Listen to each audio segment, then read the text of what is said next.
তাহলে এখানে air fuel mixture spark initiate করলে বার্নিং হবে। এটার চতুর্দিকে এই ক্যানগুলো থাকে এবং ক্লোজ। এই সেন্ট্রালি রোটর থাকবে, রোটরটা রোটেট করবে, কিন্তু এইখানে কোনো ফায়ার নাই মাঝখানে। এটা কোথায়? পেরিফেরিতে, বাইরের দিকে এই ক্যানের ভিতরগুলোতে এই ঘটনাগুলো ঘটছে। তারপরে এখানে প্রচুর হোল থাকে, ছিদ্র। বাতাস এসে শুধু কনভার্সনের কাজেই ব্যবহৃত হয় না, এয়ারটা আবার এই পাশ দিয়েও যায়। এটাকে বলা হয় ডাইলিউশন এয়ার, যাতে এই ফ্লেমটাকে এই লাইনারের সাথে যাতে কন্টাক্টে না আসে এবং এটাকে প্রোটেক্ট করে। আমরা পরে দেখব কেন এত হাই টেম্পারেচার ডেভেলপ করা হয়, আবার এটাকে এয়ার দিয়ে কেন প্রোটেক্ট করা হয়, কি মামলা এখানে। তাহলে এই দিক দিয়ে, চতুর্দিক দিয়ে হাই প্রেসার এবং টেম্পারেচারের গ্যাস যখন টারবাইনের থ্রোতে যাবে, তখন এটাকে বলি এক্সপানশন হচ্ছে এবং মেকানিক্যাল ওয়ার্ক তৈরি হলো। এবং এটা হলো নজল। শেষে এই নজল দিয়ে যদি এই হাই প্রেসার টেম্পারেচারের এই এক্সস্ট গ্যাসটাকে এক্সস্ট করে দেই, তাহলে এখানে মোমেন্টাম চেঞ্জ হয়ে একটা থ্রাস্ট ক্রিয়েট হবে। এই থ্রাস্টটাই, এই রিঅ্যাকশনটা হলো প্রপালসিভ ফোর্স, স্ট্রাকচারটাকে সামনে দিয়ে নিয়ে যাবে। এটা হলো জেট ইঞ্জিন হলো। এখন এই নজল সেকশনটাকে যদি মডিফাই করে, এই নজল সেকশনটাকে বাদ দিলাম, বাদ দিয়ে যেহেতু gas turbine engine high speed engine, এখানে একটা রিডাকশন গিয়ার দিয়ে দিলাম। রিডাকশন গিয়ার দিয়ে এখানে একটা প্রোপেলার লাগাই দিলাম এই শ্যাফটের সাথে। তাহলে এটাকে যদি কোনো জাহাজে এই ইঞ্জিনটা নিচে বসাই দেই, তাহলে এটা হয়ে গেল স্পেশাল। তাহলে মেরিন ইউজ হতে পারে গ্যাস টারবাইন ইঞ্জিন, এবং এর মডার্ন বহু ইউজ হচ্ছে গ্যাস টারবাইন ইঞ্জিন। তাহলে এই ধরনের ইঞ্জিনকে বলা হয় অ্যারো ডেরিভেটিভ ইঞ্জিন। মানে কি? মানে হলো এই এরোপ্লেনের জন্য বানাইছিলা, এটাকে একটু ডিরাইভ করে এই এর জন্য তুমি মেরিন ইউজের জন্য ব্যবহার করলাম। এগুলো তোমাদের পরে উদাহরণ দেব। আবার যেটা করা যেতে পারে, এই যে যেহেতু এই শ্যাফটটা ঘুরছে, এইখানে এই অ্যারো ডেরিভেটিভ করে এই জেটটাকে বাদ দিয়ে তুমি এখানে টারবাইন ঘুরছে, এই টারবাইনের শ্যাফটের সাথে তুমি জেনারেটর কাপলিং করে দিলে, তাহলে কি হলো? ইলেকট্রিসিটি জেনারেট হবে না? ইলেকট্রিসিটি জেনারেট হলে তো তাহলে এই পাওয়ার প্ল্যান্টটাকে বলবো গ্যাস টারবাইন পাওয়ার প্ল্যান্ট। বাংলাদেশে প্রচুর আছে gas turbine power plant. Bheramara, কুষ্টিয়াতে ওই নদীর ওই পারে দেখবা অনেক আগে থেকে আমাদের গ্যাস টারবাইন পাওয়ার প্ল্যান্ট আছে। তবে গ্যাস টারবাইন পাওয়ার প্ল্যান্টের একটা সমস্যা হলো, এই যে এক্সস্ট গ্যাসটা, এটা প্রচুর হিট নিয়ে বাইরে চলে যাচ্ছে, হাই টেম্পারেচার, প্রচুর হিট নিয়ে চলে যায়। এতই হিট যে এখানে যদি আমি ওয়াটার নিয়ে আসি, ওয়াটারটা কি স্টিম তৈরি করে ফেলতে পারে। তাহলে এটার থার্মাল এফিসিয়েন্সি তো কম হয়ে যাবে। আমি এই এক্সস্ট গ্যাস দিয়ে যদি স্টিম তৈরি করতে পারি, স্টিম দিয়ে যদি আবার ফার্দার আরেকটা টারবাইন রান করাই, তাহলে ওই পাওয়ার প্ল্যান্টটা হয়ে যাবে থার্মাল পাওয়ার প্ল্যান্ট।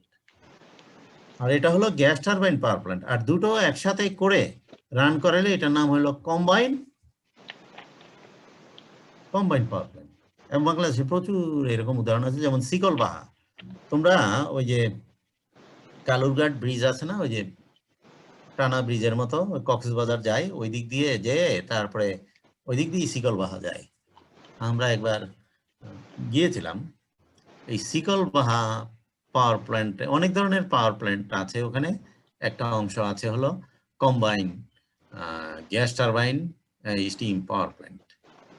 সেখানে সিমেন্স কোম্পানি জার্মানির এই যেটা গ্যাস টারবাইন সাপ্লাই দিয়েছে, এটার পাশে আবার থার্মাল পাওয়ার প্ল্যান্ট। তোমরা এখন গ্যাস টারবাইন পড়বা, আবার পরের চ্যাপ্টারে আমরা ভেপার পাওয়ার সাইকেল যখন পড়ব, তখন আবার স্টিম দিয়ে কি করে পাওয়ার জেনারেট করা হয়, সেইখানে আবার কোন সাইকেলে রান করে সেটা পড়বো। এই দুটো কম্বাইন করে combine cycle power plant. Sir আরেকটা প্রশ্ন ছিল যে এই এক্সস্ট যে গ্যাসটা প্রচুর পরিমাণে স্যার টেম্পারেচার হচ্ছে প্রডিউস করছে, তো স্যার এই টেম্পারেচারটা যদি আমরা কোনো থার্মোকাপলের মাধ্যমে ইলেকট্রিসিটি প্রডিউস করি, তাহলে এটা কি স্যার পসিবল? কি থার্মোকাপলে? থার্মোকাপলের সাহায্যে স্যার যদি কোনো ইলেকট্রিসিটি প্রডিউস করি, তাহলে কি পসিবল? হ্যাঁ, তুমি ওই যে থার্মোকাপল একদিকে ঠান্ডা একদিকে গরম দিয়ে তুমি ইলেকট্রিসিটি প্রডিউস করতে যাচ্ছ, তা সম্ভব। হ্যাঁ সম্ভব, এখানে যে পরিমাণ হিট এত তোমার তো এটা ছোট আকারে থার্মোকাপল দিয়ে ইলেকট্রিসিটি তৈরি করে, ওইভাবে হয়তো এত বড় আকারে হয় কিনা, ওইখান থেকে হিট তুমি পাইবা থার্মোকাপল দিয়ে। থার্মো ইলেকট্রিক জেনারেশন, হ্যাঁ থার্মো ইলেকট্রিক জেনারেশন আছে, সিভেক্ট ইফেক্ট একটা, হ্যাঁ সেখানে ছোট আকারে ইলেকট্রিসিটি প্রডিউস করতে পারো হালকা কিছু জ্বালাইলা। বড় আকারে সম্ভব কিনা, ফিজিবল কিনা, এটা একটা হলো টেকনিক্যাল ফিজিবিলিটি, মানে টেকনিক্যালি এটা করা সম্ভব, তারপরে তোমার দেখতে হবে ইকোনমিক্যালি ফিজিবল কিনা। স্যার বড় আকারে স্যার ফিজিবল হবে না, কারণ থার্মোকাপলটা যদি আমি ইউজ করি আমার ওয়েটটাও বেড়ে যাচ্ছে হ্যাঁ। প্লেনের, তো আমাকে উঠতে হলে আবার এক্সট্রা থার্স্ট ক্রিয়েট করতে হবে। হ্যাঁ তোমার টেকনিক্যালি একটা ফিজিবল জিনিস হয়, তারপরে ইকোনমিক্যাল ফিজিবিলিটি দেখতে হয়। আগে তো এগুলো দেখতো, তারপরে ওটাকেই ইঞ্জিনিয়ারিং বলতাম, যে টেকনোলজি দেখা হয় আবার ইকোনমিও দেখা হয়।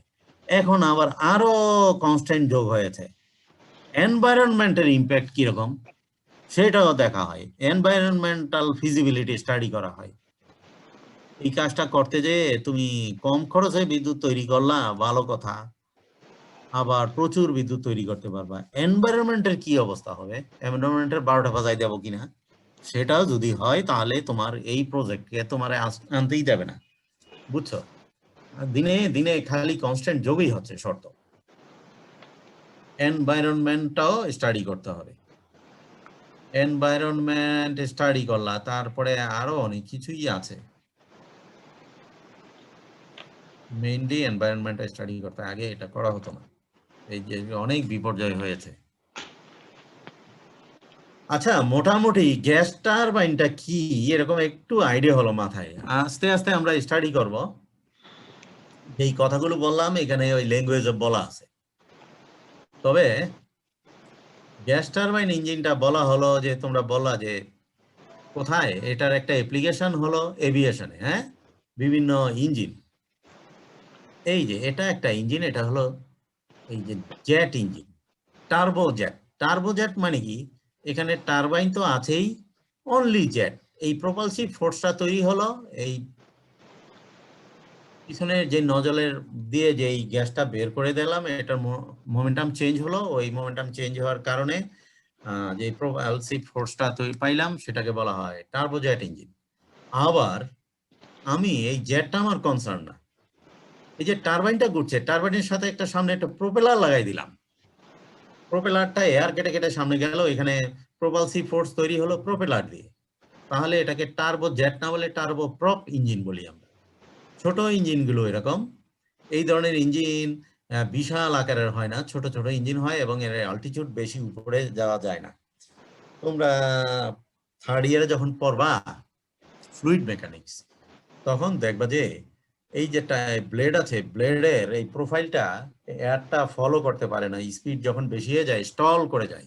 স্টল করা বলতে বোঝায় এয়ারটা যে এই সারফেসটাকে ফলো করবে, স্পিড বেড়ে গেলে সেটা আর পারছে না, অ্যাঙ্গেল অফ অ্যাটাক বেড়ে গেলে, স্পিড বেড়ে গেলে, তাহলে এর speed limited. Turbo sir prop engine drone গুলোতে মেবি এই ইঞ্জিন ব্যবহার করা হয় না স্যার, টার্বো প্রপ কোথায়? স্যার, ড্রোন গুলোতে স্যার, ড্রোন ড্রোন গুলো আবার ওই অন্যটা ওই যে হেলিকপ্টারের মতো আর কি, হ্যাঁ ড্রোনে ড্রোনে স্যার ড্রোনে হ্যাঁ ব্রুসলেস ড্রোনে ইউজ মোটর ইউজ করলা, করে। যেটা হলো টার্বো কম্বাশন ইঞ্জিনের মতো। ওইখানে যদি টারবাইনও ইউজ করো, বড় ধরনের ড্রোন, আচ্ছা ড্রোনে তুমি ওইটা ভার্টিক্যাল শ্যাফট আর কি, হেলিকপ্টারের মতো ব্যবহার করলা। স্যার হেলিকপ্টারের মতন না স্যার, মানে স্যার ইয়াগুলো মানে হ্যাঁ। রিকনেসেন্স ড্রোন গুলো স্যার, ওগুলো তো স্যার এটা দেখলাম স্যার ভার্টিক্যালি টার্বো করলা। আচ্ছা ড্রোন সিস্টেমটা হালকাও করা যায়, ওখানে তো আর গ্যাস টারবাইনই, ওখানে তুমি ব্যাটারি দিয়ে মোটর দিয়েও তুমি ইয়ে করতে পারো, এটা ঘুরাইলা, ঠিক না? ওখানে ফুয়েলের কোনো কাজও না থাকতে পারে। স্যার টার্বো প্রপটাকে অলওয়েজ হরাইজন্টাল শ্যাফটের ক্ষেত্রে ইউজ হয়। হ্যাঁ টার্বো প্রপ ইঞ্জিন, এই প্রোপেলার, এই টারবাইন, আর টার্বো জেট, আর এখানে একটা আছে টার্বো ফ্যান ইঞ্জিন। এই যে আধুনিক ইঞ্জিনগুলো, এই যে বললাম যে বোয়িং এই যে 787 ইঞ্জিন, এই ধরনের ইঞ্জিনগুলোতে ধরো মাঝখান দিয়ে যে এয়ারটা যাচ্ছে সেটা এয়ার ওই ফুয়েলকে বার্ন করানোর জন্য, আবার ফ্যান দিয়ে ইঞ্জিনের পাশ দিয়ে আবার কিছু হিউজ পরিমাণে এয়ার পাঠানো হচ্ছে। এইটা যেমন এক ধরনের, এটা ভিতরে জানছো যে এখানে ওই যে কনভার্সন হয়, এই কুলিং করার কাজে ব্যবহৃত হচ্ছে একদিকে, আরেকদিকে এটা যখন পিছনে যাচ্ছে, জেটটা যখন বেরোচ্ছে এক্সস্ট, এইটার চতুর্দিকে এয়ারটা একটু ব্ল্যাঙ্কেট আকারে কাজ করছে, নয়েজটাকেও সাপ্রেস করে দিচ্ছে, সাথে সাথে এই এয়ারটা যখন ওই যে প্রোডাক্ট অফ কনভার্সনের সাথে মিক্স হয়ে মোমেন্টামটাকে বাড়াই দিচ্ছে। মোমেন্টাম শুধু ভেলোসিটি চেঞ্জ হলেই হয় না, মাসেরও তো একটা পরিবর্তন, মাস ইনটু ভেলোসিটি। তাহলে মোমেন্টাম বাড়লে তো তোমার থ্রাস্টটাও বেড়ে যাবে। তাহলে এখানে তুমি থ্রাস্টকে অগমেন্ট করতে পারছো, থ্রাস্ট বেড়ে গেল, আবার কুলিংও করতে পারছো, সাথে সাথে আবার নয়েজটাকে সাপ্রেস করতে পারছো। এই জন্য আধুনিক ইয়েগুলোতে অধিকাংশই টার্বো ফ্যান ইউজ করা হয়। হ্যাঁ, আবার টার্বো জেটও আছে, আর এই তো ছোট ইঞ্জিনগুলোতে টার্বো প্রপ। ঠিক আছে, এগুলো নিয়ে তোমরা অ্যাপ্লাইড থার্মোডাইনামিক্সে তোমরা 4th ইয়ারে পড়বা। এগুলো তোমাদের এই একটু মাথায় ঢুকে দেওয়া হলো, এগুলো আমার সিলেবাসের অংশ নয়। তারপরে গ্যাস টারবাইন ইঞ্জিন যেহেতু পড়ছি, তোমরা এর অ্যাপ্লিকেশনটা একটু দেখলে একটু আগ্রহটা তৈরি হবে, এই জন্য এগুলো নিয়ে আসা। জাস্ট ইঞ্জিন, অনেক ধরনের ইঞ্জিন আছে সেটা দেখলা। আচ্ছা, একটু পাওয়ার জেনারেশনের কাজে ব্যবহৃত হলো। আবার এখানে ধরো এই যে একটা ট্যাঙ্ক দেখা যাচ্ছে, ট্যাঙ্ক M1 ট্যাঙ্ক বলা হয়। আমেরিকান বাহিনী ইরাকে যখন যুদ্ধ করেছে তখন এটা ব্যবহার করেছিল। এটা গ্যাস টারবাইন ইঞ্জিন দিয়ে রান করা। তারপরে এই যে এটা কম্বাইন্ড পাওয়ার প্ল্যান্ট পাশে দেখানো হলো। আর এই যে নেভাল শিপ F-28, এই যে বাংলাদেশ নেভির ফ্রিগেট সমুদ্র জয়, পিনের নাম্বার F-28। আবার আরেকটা আছে 29, সেটা হলো সমুদ্র অভিযান। এই দুটো ফ্রিগেট এটা গ্যাস টারবাইন ইঞ্জিন সাথে ডিজেল ইঞ্জিন, এই দুটার কম্বাইনে চলে। হয় ডিজেল ইঞ্জিন দিয়ে তুমি এটা রান করাইতে পারো, যখন ডিজেল ইঞ্জিন আস্তে আস্তে ক্রুজিং করবা হয় তখন ডিজেল ইঞ্জিন দিয়ে চলে। যখন এক্সিলারেশন দরকার, কোনো কারণে অ্যাডভার্স কাউকে দাওয়া করবা অথবা যুদ্ধে খুব স্পিডে কোথাও যেতে হচ্ছে, তখন গ্যাস টারবাইন ইঞ্জিন চালু করে দেওয়া হয়। তখন হেভি স্পিডে এটা এক জায়গা থেকে আরেক জায়গায় চলে যায়। আমাদের এই বাংলাদেশ নেভিতে এরকম দুটো আছে। এই জন্য আমাদের নেভাল অফিসাররা এই গ্যাস টারবাইন ইঞ্জিন নিয়ে স্টাডি করছে। এরা আমাদের এখানে ওই কোর্স করে যায়, আমরা স্পেশালি আমি ওদের ওই নেভির ছাত্রদের অফিসার যারা লেখাপড়া আসে এগুলো স্টাডি করে এইরকম। তবে ওয়ার্ল্ডে যেহেতু আমেরিকা থেকে এগুলো কিনা, আমেরিকাতে প্রচুর শত শত এরকম ডেস্ট্রয়ার, তারপরে ফ্রিগেট, ক্রুজার এই গ্যাস টারবাইন দিয়ে রান করা আছে। তারপরে এখন আবার এরা নিউক্লিয়ার পাওয়ার এরকম নেভাল শিপ ব্যবহার করছে। ফ্লিট যেগুলো, একটা বিশাল এয়ারক্রাফট ক্যারিয়ার থাকে, এটা এরোপ্লেন উঠবে নামবে, চতুর্দিকে এরকম ফ্রিগেট থাকে, ডেস্ট্রয়ার থাকে, ওগুলো আবার গ্যাস টারবাইন ইঞ্জিন দিয়ে রান করা। পিছনে থাকে একটা নিউক্লিয়ার সাবমেরিন, পাশে আবার বিভিন্ন এরকম থাকে, বিরাট বড় একটা বহর চলে। এগুলো একটা শো আপ এবং ওয়ার্ল্ডের শ্রেষ্ঠত্ব ইয়ে করার জন্য স্যার ট্যাঙ্কে, স্যার কিছু কিছু স্যার ট্যাঙ্কেও তো sir gas turbine engine use করা হয়েছে স্যার। হ্যাঁ, এই যে এটার গ্যাস টারবাইন ইউজ করা হচ্ছে এই ট্যাঙ্কে। এখন কেন ব্যবহার করা হলো, যে এখানে লেখা আছে, why does the M1 tank use a 1500 horsepower gas turbine instead of a diesel engine? কেউ একজন কোশ্চেন করলা, ধরো ট্যাঙ্কে কেন এটা ব্যবহার করি। এটার উত্তরটা হবে তাহলে গ্যাস টারবাইন ইঞ্জিনের কি কি অ্যাডভান্টেজ আছে। একই কোশ্চেনের জন্য অনেকগুলো অ্যাডভান্টেজ হলো great power to weight ratio. Diesel engine ব্যবহার করে যতটুকু পাওয়ার পাইতা, সেই পাওয়ার পেতে গেলে তোমার গ্যাস টারবাইন ইঞ্জিনের ওজনটা কম হবে ডিজেল ইঞ্জিন থেকে।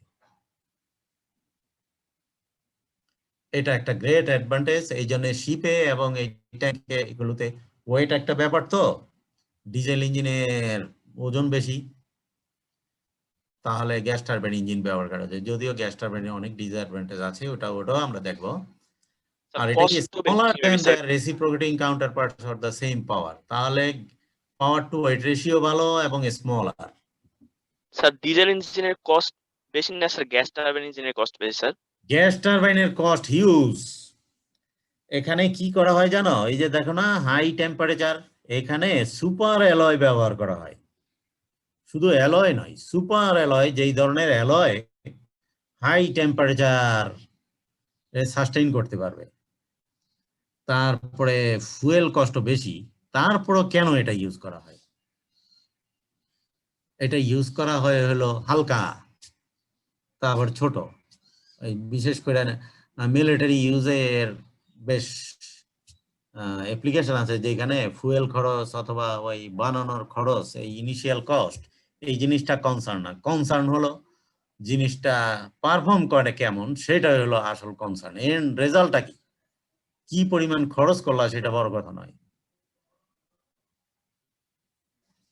Disadvantage কি, compared to a reciprocating engine of the same size, gas turbine engine is কি expensive, very expensive. দাঁড়াও এটাকে আমি করে, because of the high spin and operating temperatures, designing and manufacturing gas turbine is a tough problem. কিরকম? এই temperature দেখবা যে 1200-1400 পর্যন্ত ফায়ারিং টেম্পারেচার, অর্থাৎ গ্যাস এই টারবাইনের ইনলেট টেম্পারেচারটা 1200 থেকে 1400, কিন্তু আমরা জানি কোন ম্যাটেরিয়ালের মেল্টিং পয়েন্ট কত, স্টিলের কত। আরে 800-900 উঠলেই তো তোমার ওটা আর ওই রকম থাকবে না। তারপরে ওই পর্যন্ত নিয়ে গেলাম কি করে? প্রথম ধরো অ্যালয়, দামি অ্যালয় দিয়ে, তারপরে যেটা হাই টেম্পারেচার এই সাস্টেইন করতে পারে, এই ধরনের টাইটানিয়াম, কোবাল্ট, এগুলো দিয়ে দিয়ে অ্যালয় করলাম। তারপরে দেখলাম যে এফিসিয়েন্সি বাড়ানোর জন্য আরো টেম্পারেচার বাড়াইতে হবে, যেহেতু ফুয়েলটা খুব বেশি খায়, এফিসিয়েন্সি বেশি না গ্যাস টারবাইনের, তাহলে টেম্পারেচারটা বৃদ্ধি করতে গেলে তো তোমার ম্যাটেরিয়ালের সহ্য ক্ষমতা বাড়াইতে হবে। কি করা হয়? তাহলে কম্বাসন চেম্বারটা এমন করে ডিজাইন করলা যে চতুর্দিকে ওই যে ডাইলুশন এয়ার দিয়া একটু কোটিং করে দিলে আর কি। ধরো ওই যে বাচ্চারা কি করে, এত জিনিস খেতে পারে না, তার জন্য কি করা হয়, সুগার কোটেড ক্যাপসুল বানিয়ে ওদেরকে গিলে খাওয়া দেওয়া হয়, ভিতরে তেতো। আর এখানে ভিতরে খুব গরম, বাইরে দিয়ে ঠান্ডা এয়ার দিয়ে আমি ওকে ইয়ে করে দিলাম। অনেকটা উদাহরণটা আরেকটা হতে পারে, ধরো কিছু খেতে যাচ্ছ, পানিতে বেশি লবণ পড়ে গেছে, তুমি মুখেই দিতে পারছো না। সেই পানিগুলোকে যদি তুমি এডিশনাল আরো কয়েক গ্লাস পানি মিশিয়ে ডাইলুট করে নাও, ওই সবগুলো পানি খাইলা, কিন্তু লবণ কিন্তু একই পরিমাণ তোমার পেটে গেল, কিন্তু তুমি সহ্য করতে পারলা, তোমার এত আর অখাদ্য মনে হইল না। সে একইভাবে একই এনার্জি কিন্তু আমি ডিসিপেট করছি না, কিন্তু ওই এয়ার দিয়ে এনার্জিটাকে ওই রকম ডাইলুট করে আমি টারবাইনে দিচ্ছি। তাহলে ফার্দার আরো এই ফায়ারিং টেম্পারেচারটা, টারবাইন ইনলেট টেম্পারেচারটা ধরো বাড়ানো হইল, মেটালার্জিক্যাল লিমিটেরও বাইরে আমি টারবাইনের টেম্পারেচারটা বাড়াইলাম। তারপরেও লোকজন থেমে নেই, লোকজন বলছে আরো বাড়ানো সম্ভব। কি করে?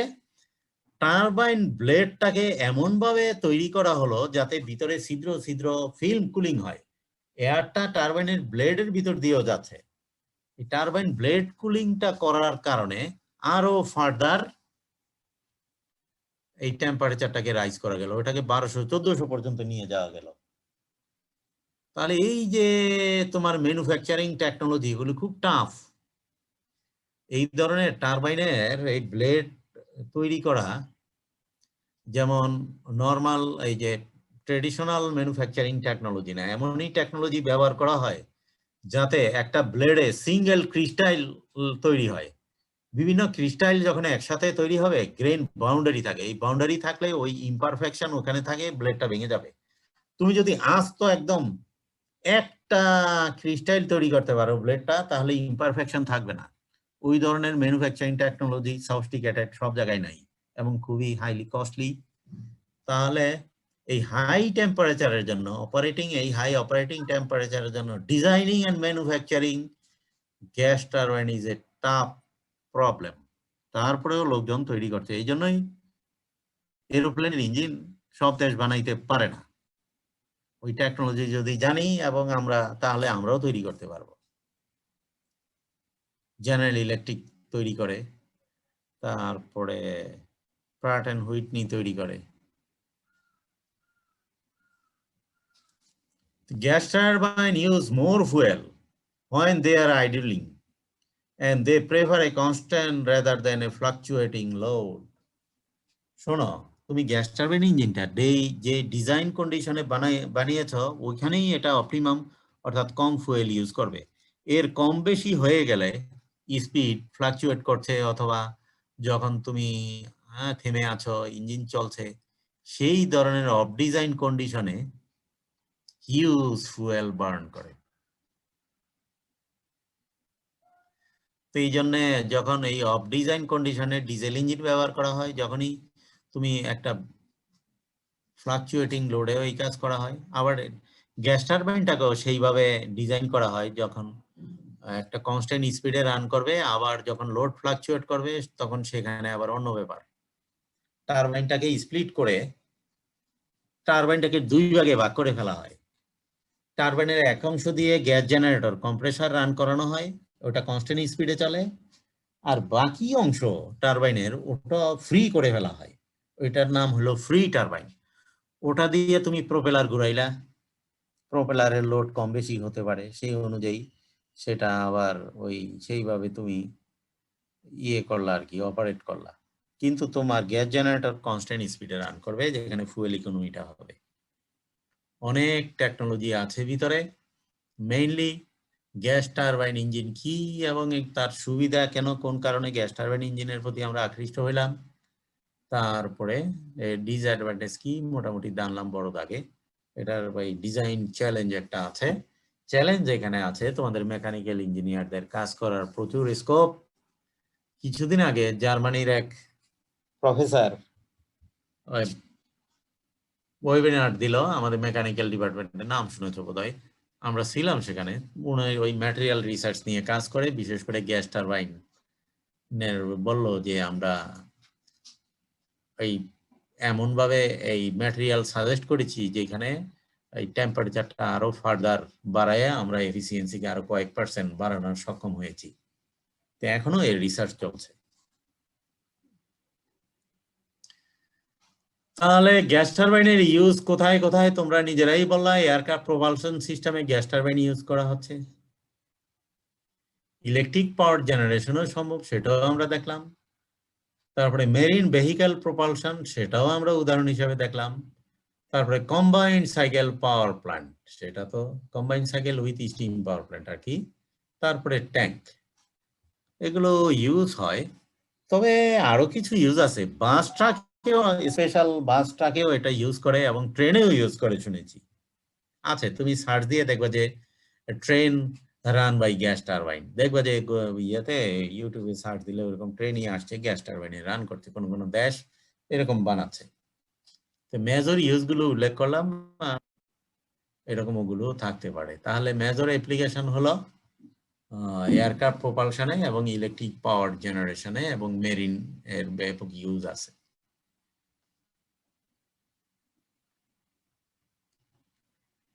তাহলে গ্যাস টারবাইন ইঞ্জিনটা যদি তুমি দেখতে চাও, মোটামুটি এরকম। এই প্রথম অংশটাকে আমরা বলি কম্প্রেসার, এটা দেখো মাল্টি স্টেজ কম্প্রেশন, এবং এই অ্যাক্সিয়াল ফ্লো এবং ডিসচার্জটাও অ্যাক্সিয়াল, এটাকে বলা হয় axial flow compressor. Centrifugal flow compressor আছে, তবে সেন্ট্রিফিউগাল ফ্লো কম্প্রেসারের একটা ডিসঅ্যাডভান্টেজ হলো এটাকে স্টেজিং করা ডিফিকাল্ট এবং এর ডায়ামিটারটা বেশি লাগে। হ্যাঁ, এই জন্য যে ইঞ্জিনটা তুমি অনেক বেশি প্রেসার রেশিও হাই করবা, যেহেতু অনেকগুলো স্টেজ করা লাগে, সেখানে অ্যাক্সিয়াল ফ্লো কম্প্রেসার। এই জন্য gas turbine normally axial flow কম্প্রেসারই ব্যবহৃত হয়। আবার কোথাও কোথাও আবার সেন্ট্রিফিউগালও আছে আগের ইয়েগুলোতে, এরোপ্লেন ইঞ্জিনগুলোতে। আচ্ছা, কম্প্রেসারের পরের এই অংশটা কি? এই অংশটা হলো কম্বাসন। হ্যাঁ, কম্বাসন চেম্বার। এই মাঝখানে কম্বাসন চেম্বারের পর এটা হলো টারবাইন।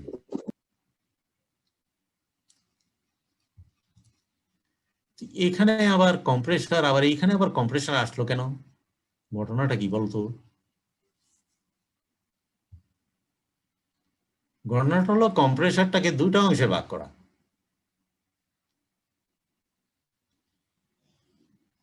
এটাকে বলা হয় লো প্রেসার সাইড, এটাকে বলা হয় হাই প্রেসার সাইড। আবার টারবাইনটাকে দুইটা অংশে ভাগ করলে প্রথমটা হলো হাই প্রেসার সাইড, পরেরটা হলো লো প্রেসার সাইড। মানে প্রেসার কমতে কমতে কমতে কমতে এখানে প্রেসার কম, আর এইদিকে কম্প্রেসারে প্রেসার বাড়তে বাড়তে শেষে যায় সবচেয়ে বেশি বাড়বে, তাই তো? আর এই যে নিচে এই যে ইঞ্জিনগুলো, এগুলোকে বলা হয় এই অক্সিলারি গিয়ার বক্স। এইখানে এই যে স্টার্টারটা, এই যে লাল, এটা একটা স্টার্টার, এটা দিয়ে স্টার্ট করা হয়।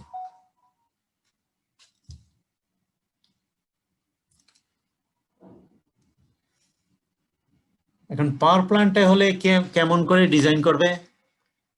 এটা তো কম্প্রেসার, এটা কম্বাসন চেম্বার, আর এখানে হলো টারবাইন। তাহলে ফুয়েল সাপ্লাই দিতে হবে। তাহলে ন্যাচারাল গ্যাস আমরা যদি এর সাথে বাকরাবাদ গ্যাস সিস্টেমের সাথে অথবা তিতাসের সাথে পাইপলাইন দিয়ে যুক্ত হই, সেখান থেকে গ্যাস কম্বাসন চেম্বারে পাঠাই দিলাম। আর অয়েল স্টোরেজ, এটা আবার কি জিনিস? এটা হলো লুব অয়েল। এটা হলো লুব অয়েল ট্যাঙ্ক। এই যে রোটরটা ঘুরছে, রোটরটা বিয়ারিং এর উপর আছে। এই বিয়ারিংটাকে সব সময় লুব অয়েল দিয়ে রাখতে হয়, নইলে এই যে রোটেশনটা ওইখানে হিউজ পরিমাণ হিট জেনারেট করে। এই হিটটা লুব অয়েলটা কি করে, এই নিয়ে চলে আসে, কন্টিনিউয়াস সার্কুলেশন হয়। হিটেড লুব অয়েলকে আবার ঠান্ডা করতে হয়, ঠান্ডা করে আবার পাঠায়। এইখানে লুব্রিকেশন, গ্যাস টারবাইন ইঞ্জিনের লুব্রিকেশন যতটা না ফ্রিকশন কমানোর জন্য, তার চেয়ে বেশি কাজ হলো, এবং আরো কাজ আছে লুব অয়েলের। এই যে কন্টামিনেন্টস আছে এই ফুয়েলে, তারপর ইয়েতে, এই যে এগুলি কন্টামিনেন্ট গুলোকে, এই লুব অয়েল এই কন্টামিনেন্ট গুলোকে আবার ওই ফিল্টার আছে, ফিল্টার গুলোকে আটকে দেয়। ফিল্টার গুলো মাঝে মাঝে পরিষ্কার করতে হয়। তাহলে মেইনলি হলো কুলিং করে আর কন্টামিনেন্ট রিমুভাল করে, আর ফ্রিকশনটা তো কমায়। এটা হলো সেকেন্ডারি অথবা টার্সিয়ারি ফাংশন। প্রাইমারি ফাংশন এখানে কুলিং। আচ্ছা, তাহলে ফুয়েল সাপ্লাই দিলা, লুব অয়েল সাপ্লাই দিলা, আর এইখানে এয়ার ইনটেকটা আবার উপরের দিকে কেন? গ্যাস টারবাইন ইঞ্জিনটা এমন ভাবে এয়ারকে সাক করে, প্লেনের সামনে যদি তুমি যাও, ওই ডানার সামনে প্লেন চলে, তাহলে মানুষকে টান দিয়ে ভিতরে নিয়ে চলে যাবে। একটা জোন আছে, ওই জোনের সামনে যাওয়া যাবে না। তাহলে হয় গ্যাস টারবাইন ইঞ্জিনের চতুর্দিকে তুমি এক ব্যারিয়ার দিয়ে রাখবা, যাতে মানুষ অথবা অন্যান্য জিনিসপত্র এখানে ঢুকে না পড়ে। ধরো একটা অবজেক্ট ঢুকে পড়লো, তোমার মোবাইল ছুঁয়ে যায় এখানে ঢুকে গেল, কি হবে জানো? FOD বলা হয়, ফরেন অবজেক্ট ড্যামেজ। এই টারবাইন, এই কম্প্রেসরের ব্লেড ভেঙে যাবে, তোমার কোটি কোটি টাকার এই সিস্টেম নষ্ট।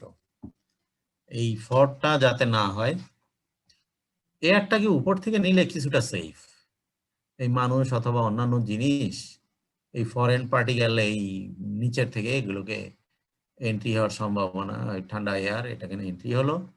এয়ার ইনটেকের এই উপরের দিকে একটা জায়গা থাকলো, এখান থেকে এয়ার নিলা, তারপরে আবার এক্সস্টটাকে বাইর করে দিলা। এক্সস্টটাকে আবার এই ঠান্ডা করা অথবা ইয়ে করার আরো অনেক ব্যাপার আছে।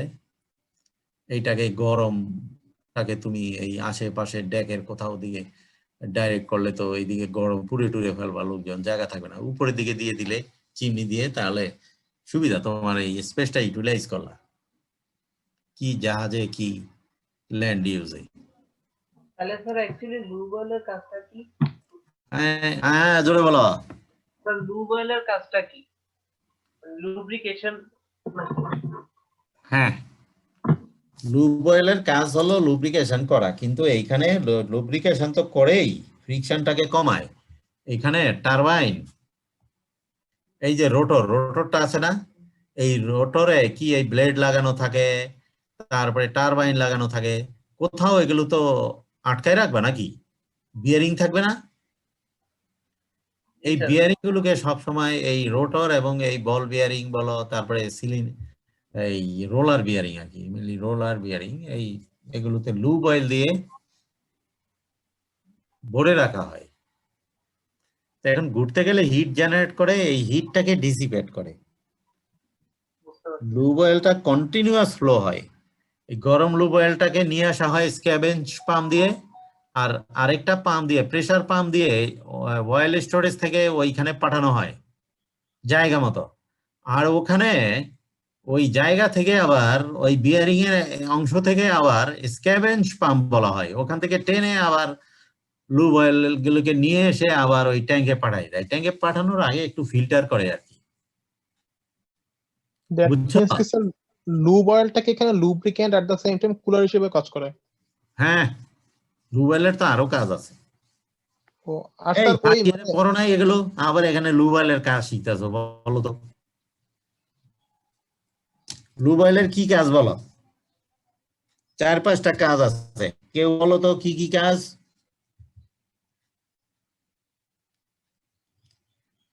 প্রথম তো friction,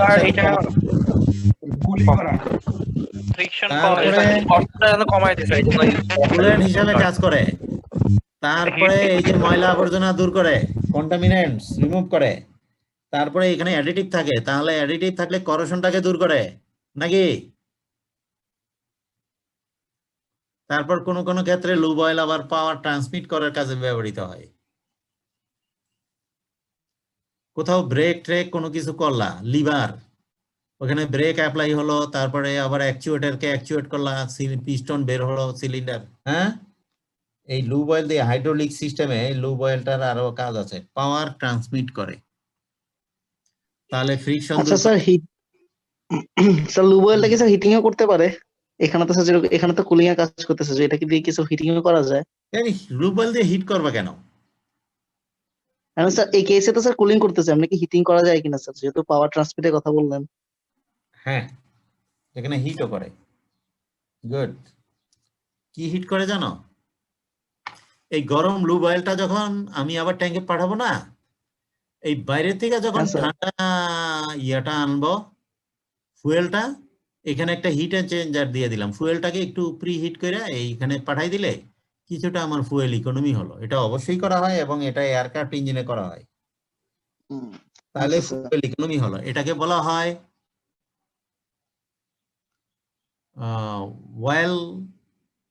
well cooler, fuel well cooler. তার মানে এই ফুয়েল দিয়ে অয়েল কুল করলাম, এই ফুয়েল দিয়ে কি করলাম? অয়েল কুল করলাম নাকি? হ্যাঁ, মাথায় ঢুকছে? জি স্যার। হ্যাঁ স্যার। এটা দিয়ে হিটও করা হয়। এই লুব অয়েল দিয়ে আমি ইয়াকে ফুয়েলকে হিট করলাম, এটা বাস্তব। হ্যাঁ, গুড কোশ্চেন। এটাও করা হয়। ডিটেল ইঞ্জিন যখন পড়বা, ডিটেল এই সব সিস্টেম আছে অপটিমাইজ করা। বাইরে থেকে তো আর এই ইয়ে গরম করে দেওয়ার কেউ নাই। হ্যাঁ, বাসায় এসে ধরো ফ্রিজের ভিতর থেকে বের করলা খাবার, ঠান্ডা খাইতে পারতো না, চুলাই নিয়ে গরম করলা। প্লেন চলছে, ওখানে আবার কোথায় চুলায় ফুয়েল গরম করবা? কোথায়? ফুয়েল সাপ্লাই দেওয়ার আগে ওই কম্বাসন চেম্বারে ওই গরম অয়েল দিয়েই এটাকে ঠান্ডা করা হয়। তাহলে ফুয়েলকে হিট করা লুব অয়েল দিয়ে। আগে নিজে হিটেড হইলো কেন? ওই ভিতর থেকে হিটটা নিয়ে আসলো, ওই ইঞ্জিনগুলোকে ঠান্ডা রাখলো, আচ্ছা, নিজে ভিতরে ঠান্ডা রাখলো, ভিতরে কুলিং আবার করলো, নিজে গরম আবার হয়ে গেল, বাইরে নিজের হিটিং হিটটা আবার করলো। ফুয়েলকে দিয়ে দিল, ইকোনমি হয়ে গেল। ওই এই ফুয়েলকে সেই পরিমাণ হিটেড করতে আবার আমার এক্সট্রা ফুয়েল বার্ন করতে হইতো, সেটা লাগলো না। তাহলে থার্মাল এফিসিয়েন্সির ইমপ্রুভ হয়ে গেল। ঠিক আছে, গুড। খারাপ না, কোয়েশ্চেন ভালোই করেছো। এটা তো একটু জানলা আর কি। এটা কম্বাইন সাইকেল পাওয়ার প্ল্যান্ট। এখানে পাওয়ার প্ল্যান্ট নিয়ে তোমাদের একটা 4th ইয়ারে কোর্স আছে, শুধু জাইনা রাখো এই যে গ্যাস টারবাইন ইঞ্জিন, এই টারবাইনের শ্যাফটটা দিয়ে জেনারেটর ঘুরাইলাম, আমি ইলেকট্রিসিটি প্রডিউস করলাম, ইলেকট্রিসিটি তারপরে সাব স্টেশনে পাঠাই দিলাম, এখানে ট্রান্সফরমার স্টেপ আপ করে তারপরে এই ট্রান্সমিশন ডিস্ট্রিবিউশন লাইন দিয়ে তুমি চিটাং থেকে ঢাকা পাঠাইলা, ঢাকা থেকে বাড়ি বাড়ি পাঠাই দিলা, যা কিছু একটা করলা আর কি। কিন্তু এই এক্সস্ট গ্যাস দিয়ে আবার এই যে বয়লার স্টিম জেনারেট করলা, এই জেনারেটেড স্টিম দিয়ে আবার এখানে টারবাইন স্টিম টারবাইন রান করাইলা, তো এই টারবাইনের সাথে আবার জেনারেটর, এই জেনারেটর স্টিম কি ইলেকট্রিসিটি আবার এই সাব স্টেশনে পাঠাইলা, তারপরে যেহেতু স্টিম আমি জেনারেট করছি, এই স্টিমকে কন্ডেন্সার দিয়ে, এখানে কুলিং টাওয়ার আছে, এই কন্ডেন্সার দিয়ে হিট এক্সচেঞ্জ করে লিকুইড করলাম, লিকুইড ওয়াটারকে পাম্প দিয়ে আবার বয়লারে পাঠাই দিলাম।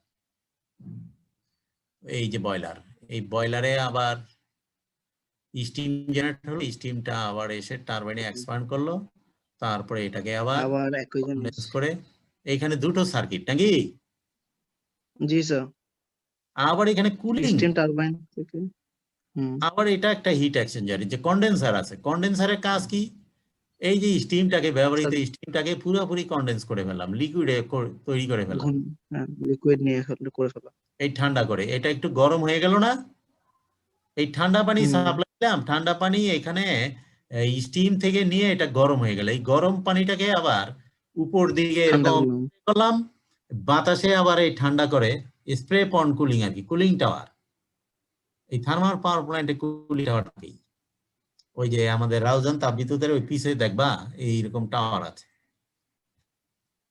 ঠিক আছে? তাহলে এটা জটিল কিছু নয়, এটা একটা কম্বাইন সাইকেল পাওয়ার প্ল্যান্ট হতে পারে। তোমাদের একটু আইডিয়া হলো, যতটুকু আইডিয়া হয় ততটুকুই কাজের। আমরা এই ব্যাকগ্রাউন্ড বলতে বলতে আসলে আমরা গ্যাস টারবাইনেই কিন্তু ঢুকি নেই, তোমাদের পড়াশোনা কিন্তু এগুলো না। এটা বাস্তবে একটা গ্যাস টারবাইন কেমন, ওই আপার কেজিং খোলার পর তারপরে ইঞ্জিনিয়াররা কাজ করছে এই যে কম্প্রেসারের ব্লেড নিয়ে, তারপরে এটা এই অংশটা হলো কম্বাসন চেম্বার, পিছনে হলো টারবাইন সেকশন, আপার কেসিং রিমুভ করা। এক পাতার ভিতরে 2 লাইন এঁকে ফেললাম গ্যাস টারবাইন, কিন্তু আসলে বাস্তবে এত বড়ই গ্যাস টারবাইন।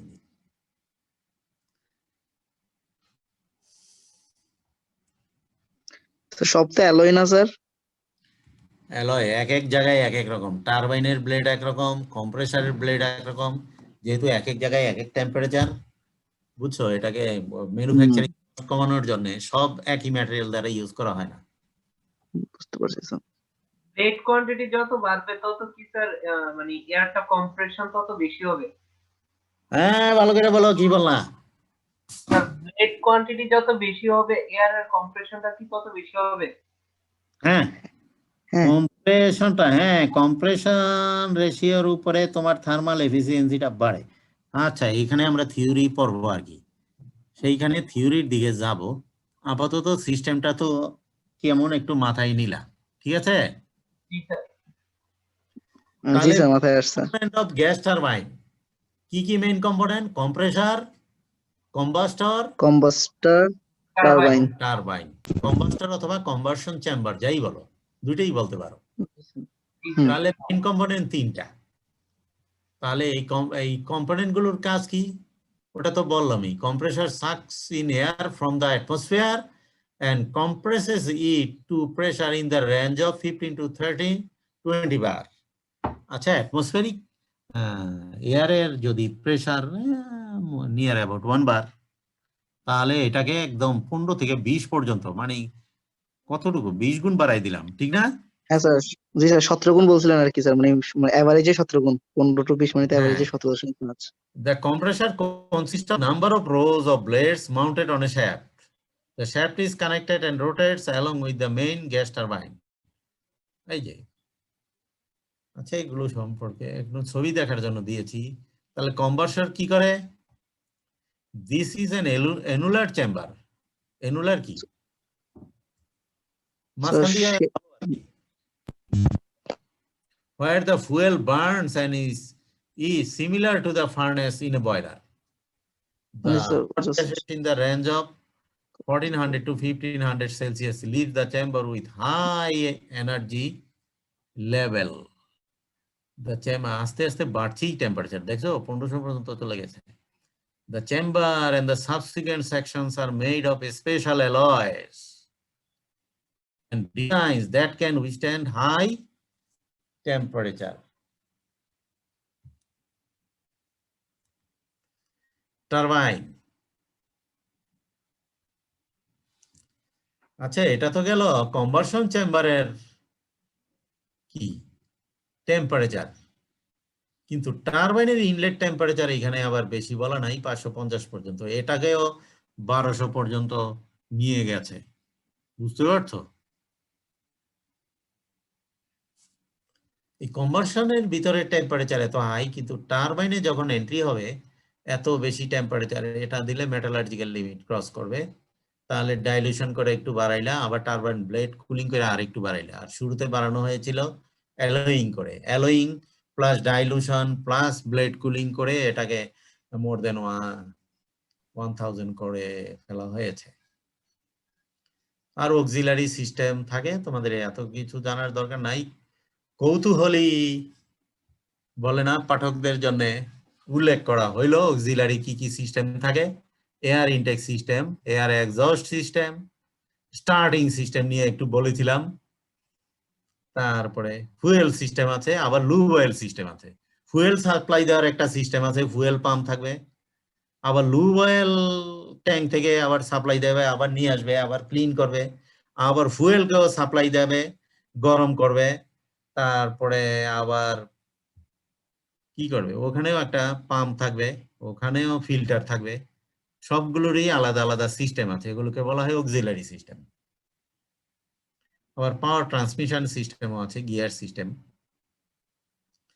তাহলে গ্যাস টারবাইনটাকে এত বড় বড় কম্পোনেন্ট গুলো না এঁকে আমরা যখন পড়াশোনা করি তখন করি কি, এই কম্প্রেসারটাকে এই যে এইভাবে এই দেই, ফ্রেশ এয়ার গেল, এই কম্প্রেসার লাইন ডায়াগ্রাম, তারপরে এখানে আরেকটা রেক্টেঙ্গুলার বক্স দেই কম্বাসন চেম্বার, তারপরে টারবাইনটাকে শুরুতে ছোট শেষের দিকে বড়। তার মানে কি, শুরুতে ছোট শেষের দিকে বড়, ফ্লুইড এই থেকে বাম থেকে ডানে গেলে এক্সপানশন হবে, আর এটার কি হবে কম্প্রেসারে, বাম থেকে ডানে গেলে কম্প্রেশন হবে, বড় জায়গা থেকে ছোট জায়গায় গেলে, নাকি?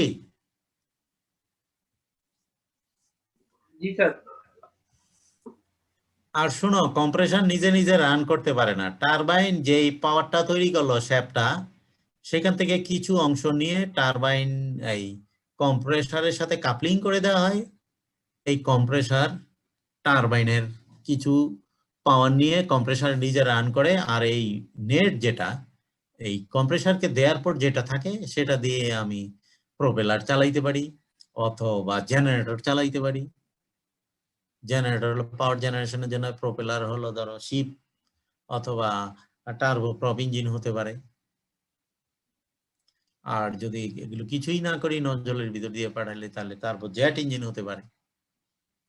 তবে কম্প্রেসার রান করাইতে যে বুঝছো কম না, প্রায় 1/3 পাওয়ার চলে যেতে পারে।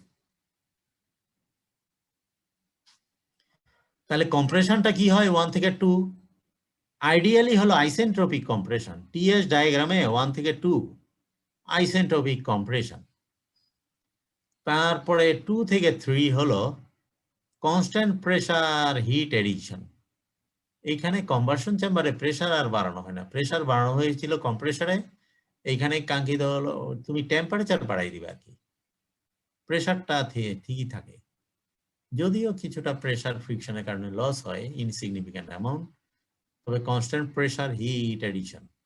আর 3 থেকে 4 হলো এক্সপানশন হয়, আইসেন্ট্রপিক এক্সপানশন 3 থেকে 4s। আইসেন্ট্রপিক বলতে এন্ট্রপি কনস্ট্যান্ট, এটার শর্ত হলো আইসেন্ট্রপিক হলো দুইটা শর্ত, একটা হলো এডিয়াবেটিক হইতে হবে, কোনো হিটের আদান প্রদান হবে না, আর প্রসেসটা হইতে হবে কি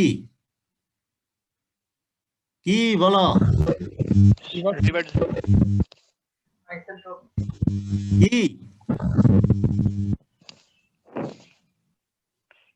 adiabatic plus reversible Reversible. Adiabatic, তবেই না জি, স্যার। আইসেন্ট্রপিক। ঠিক আছে, তবে রিভার্সিবল দিয়ে বলি আর কি আইডিয়াল কেস, বাস্তবে রিভার্সিবল না। বাস্তবে কি হয়, Irreversible হবে তো স্যার তাহলে। আইসেন্ট্রপিক থাকে না, তাহলে এদিকে এন্ট্রপি 1 থেকে 2 এন্ট্রপি বেড়ে গেল, 2 তে। জি স্যার। 3 থেকে 4 এ আসলাম, আবার এন্ট্রপি বেড়ে গেল। তবে অ্যাকচুয়াল সাইকেলটা হলো 1 থেকে 2, তারপরে 3 থেকে 4, কিরকম হয়ে গেল না, রেগুলার শেপটা আর থাকলো না। এটা হলো অ্যাকচুয়াল সাইকেল। কিন্তু অ্যাকচুয়াল সাইকেলে রিয়েল আর কি। কোন পয়েন্টে কত টেম্পারেচার, প্রেসার, এগুলো হিসাব করতে গেলে তো আমাদের একটু কষ্ট লাগবে। এজন্য শুরুতে আমরা আইসেন্ট্রপিক বিবেচনা করে কাজ করি। কনসিডার করি। হ্যাঁ, মানে স্যার ক্যালকুলেশন ইজি করার জন্য আইসেন্ট্রপিক বিবেচনা করে কাজ করি। হ্যাঁ, আইসেন্ট্রপিক বলি এবং বলি যে এয়ার স্ট্যান্ডার্ড অ্যাজাম্পশন, কোনো ফুয়েল সাপ্লাই দিই নাই, বলবো যে শুধু এয়ার নিলাম, এইখানে হিট অ্যাড করলাম, কনস্ট্যান্ট প্রেসার হিট এডিশন, কোনো ফুয়েল সাপ্লাই দিলাম না, অন্য একটা জায়গা থেকে হিট দিয়ে দিলাম এখানে, তাইলে তো ফুয়েলের মাস টাস আর কিছু হিসাব করতে হইলো না, নাকি? তারপরে এখানে আবার এক্সপানশনটা হবে আইসেন্ট্রপিক আর কম্প্রেশনটা হবে আইসেন্ট্রপিক, তাহলে হিসাব করতে অনেক সুবিধা। কেননা আইসেন্ট্রপিকের রিলেশনশিপ গুলো আমরা জানি, প্রেসার টেম্পারেচার রিলেশনশিপ গুলো জানি না আইসেন্ট্রপিক। ওই যে জি স্যার জানি স্যার। ডুয়েল সাইকেল, ডিজেল সাইকেলের অঙ্কগুলো করছো না? হ্যাঁ স্যার। রিলেশনশিপ গুলো এখানে কাজে লাগবে। এয়ার স্ট্যান্ডার্ড সাইকেল, ওই যে যেগুলো আলাপ করলাম, কেন এয়ার স্ট্যান্ডার্ড সাইকেল দরকার? The actual cycle difficult to analyze due to presence of complicating effects such as friction. ওই যে ফ্রিকশন হয়ে কি হয়ে গেছে, রিভার্সিবল প্রসেস, তাই এন্ট্রপি বেড়ে গেছে। ফ্রিকশনের কারণে এন্ট্রপি বেড়ে গেছে। The working fluid remains a gas throughout the entire cycle. Involves chemical analysis, causes more complicated analysis. এটাকে যদি অ্যাকচুয়াল বলো, ফুয়েল এয়ারের সাথে মিশে আমাদের কেমিক্যাল রিঅ্যাকশন লাগবে। কে যায় কেমিক্যাল রিঅ্যাকশন হিসাব করতে? এখানে আগে আমরা সিম্পলিফাই করি। The working fluid does not undergo a complete thermodynamic cycle. It is thrown out at the end of the cycle as exhaust gases. কি করা হয়? এটা তো এক্সহস্ট গ্যাস হিসেবে বের হয়ে যায়। সাইকেলে মানে গেছে, ব্যাক 1 করে থেকে না শুরু আবার। হয়েছিল, আবার 1 এ আসছে, আসে এটা না তো স্যার। বের করে দিলাম এয়ারে। হুম। তাইলে এটার হিসাবে একটুখানি ঝামেলা আছে। তবে এয়ার স্ট্যান্ডার্ড যদি হিসাব করি, এটাকে তো আমরা ওপেন সাইকেল বলতে পারি, ওপেন টু অ্যাটমসফিয়ার, নাকি? এটাকে যদি ক্লোজ করে দেই কেমন হবে? এই এয়ার স্ট্যান্ডার্ড অ্যাজাম্পশন করলেই এটাকে ক্লোজ করা যাবে। এয়ার স্ট্যান্ডার্ড অ্যাজাম্পশন কি? The working fluid is air, continuously circulates in a closed loop and behaves as an ideal gas. তাহলে স্পেসিফিক হিটের ভ্যালু আমরা জানি, সিপি কত? সিপি হলো 1.005 কিলোজুল পার কেজি কেলভিন, আর এর ভ্যালু 0.287, হ্যাঁ, কিলোজুল পার কেজি কেলভিন। আর CB 0.78 জাতীয় কি জানো নাকি? মুখস্থ নাই স্যার, ভুলে গেছি। মুখস্থ নাই, তাহলে কে মুখস্থ করবে? আরেকজন নিয়োগ দিবা নাকি তোমার পক্ষে কারো মুখস্থ করার জন্য? না স্যার, করতে করতে মুখস্থ করে ফেলবো, অঙ্ক করতে করতে। প্রয়োজনে তোমার মনে করাই স্যার দেবে, মুখস্থ। জি মেকানিক্যালি। স্যার, প্রয়োজনে শিখে ফেলবো। এত ডিপেন্ডেন্ট হইলে কেমনে চলবা লাগবে?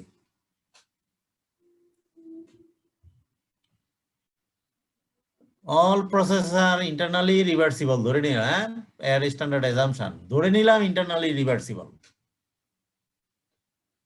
এগুলো বইলা আমরা ওই ফর্মুলা অ্যাপ্লাই করতে চাচ্ছি আর কি। The conversion process is replaced by a heat addition process from an external source. হিটটা আসবে কোত্থেকে? বাইরে একটা পাশে একটা হিট সোর্স আছে, এটা পাশে আনলাম, ওখান থেকে প্রয়োজনীয় এনার্জি এয়ারে ঢুকে পড়লো, শুধু হিট এনার্জি আসলো, অন্য কোনো কিছু কিন্তু আর ফুয়েল টুয়েল না, ঠিক না? সুবিধাবাদী অ্যাজাম্পশন। তারপরে exhaust gas is replaced by heat rejection process that restores the working fluid to its initial state. তার মানে সাইকেলটা কমপ্লিট হয়ে গেল। Air has constant specific heats whose values are determined at room temperature.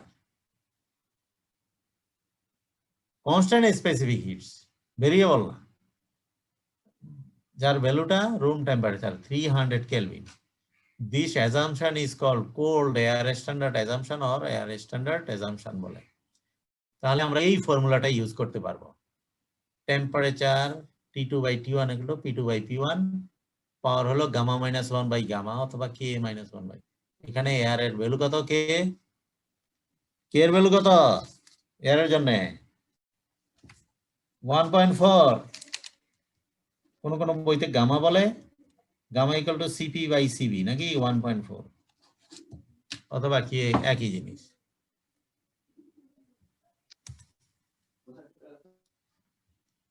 তাহলে open cycle gas turbine যেটা বললাম, fresh air ঢুকলো, ওই যেটা বর্ণনা করা হলো এটা open cycle gas turbine. Gas turbines usually operate on an open cycle. তাহলে ক্লোজ সাইকেলটা কি? The open cycle gas turbine can be modeled as a closed cycle using the air standard assumption. অর্থাৎ এই কনভার্সনটাকে কনস্ট্যান্ট প্রেসার হিট এডিশন দ্বারা replace করলা, আর রিজেকশনটাকে constant pressure hit rejection দ্বারা replace করলা। এখানে হিট ইনপুট আউট হলো, এটা একটা ক্লোজ সাইকেল হয়ে গেল। ক্লোজ সাইকেল হলে এখানে তো ফুয়েল অ্যাড করা যাচ্ছে না নাকি? শুধু হিট এনার্জি দিবা, এখানে এনার্জি রিলিজ করবা। তাহলে ওয়ার্কিং ফ্লুইডটা আর এয়ার না হয়ে কোনো ইনার্ট গ্যাস হতে পারে, যে গ্যাসটাকে একবার হিট করলা, প্রেসার বাড়লো, এখানে এক্সপানশন হলো, টারবাইনে ঘুরলো, তারপরে আবার এখানে হিট রিজেক্ট করে আবার গ্যাসই কিন্তু থাকলো। হিট রিজেক্ট করলো, ঠান্ডা হলো, গ্যাস থাকলো, এটাকে আবার কম্প্রেসারে কম্প্রেস করে আবার হিট এক্সচেঞ্জারে পাঠালো।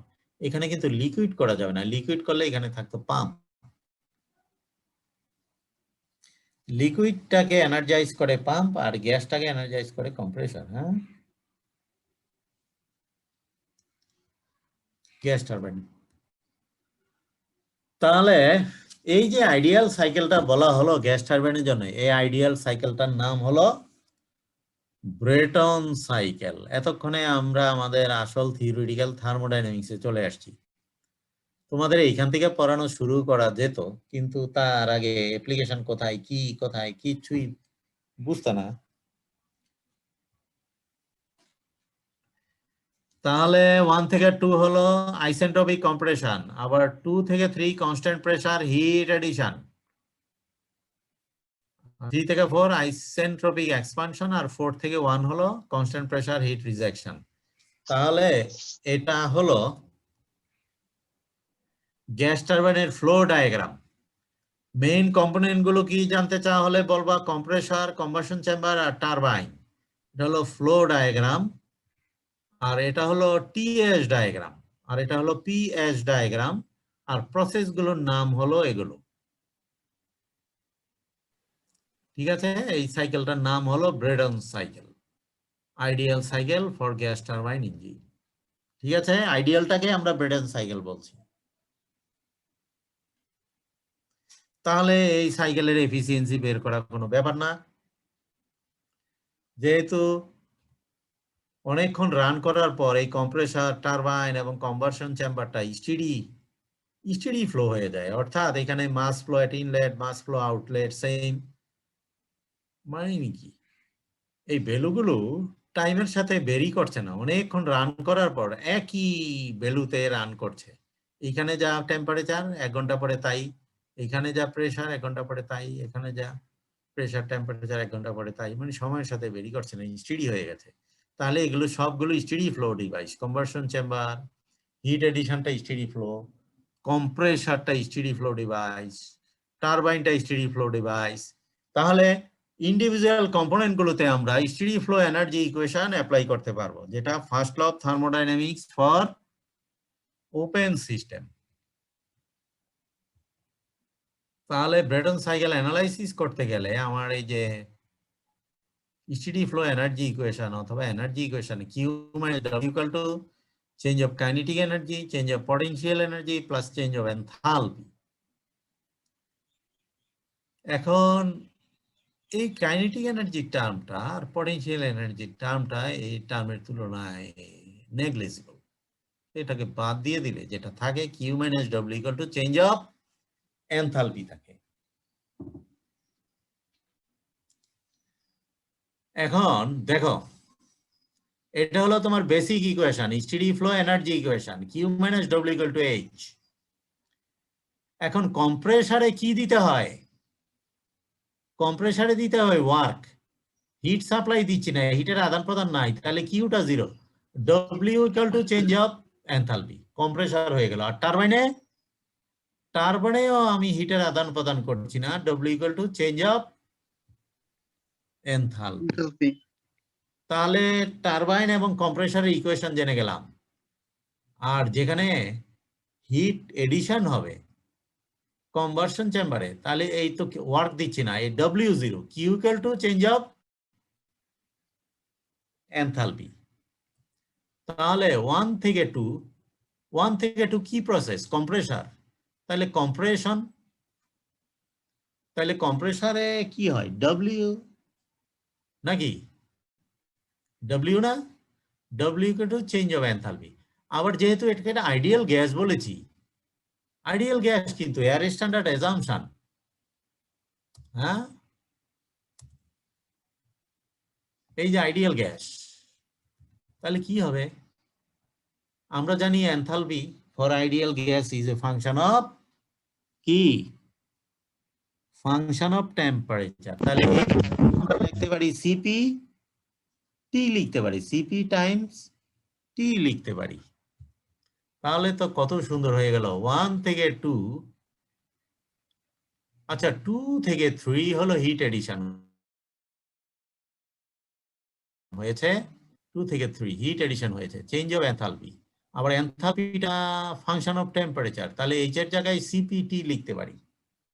তাহলে change of temperature into CP. আবার কিউ ইন হলো, আর কিউ আউট হলো 4 থেকে 1 হিট রিজেকশন হয়েছে। তাহলে final enthalpy minus initial enthalpy, এটা টেম্পারেচার ফাংশন যেহেতু আইডিয়াল গ্যাস। আর টারবাইনে এক্সপানশন হয়েছে 3 থেকে 4, তাহলে সেখানেও change of enthalpy in terms of temperature. আর কম্প্রেসার হলো 1 থেকে 2, তাহলে H2 মাইনাস H1। এই ইকুয়েশন গুলো বুঝলাম সবাই? কখনো কিউ কখনো ডব্লিউ, হিট এডিশন রিজেকশনে কিউ, আর টারবাইন কম্প্রেসারে হিট এডিশন রিজেকশন নাই, ডব্লিউ নাকি?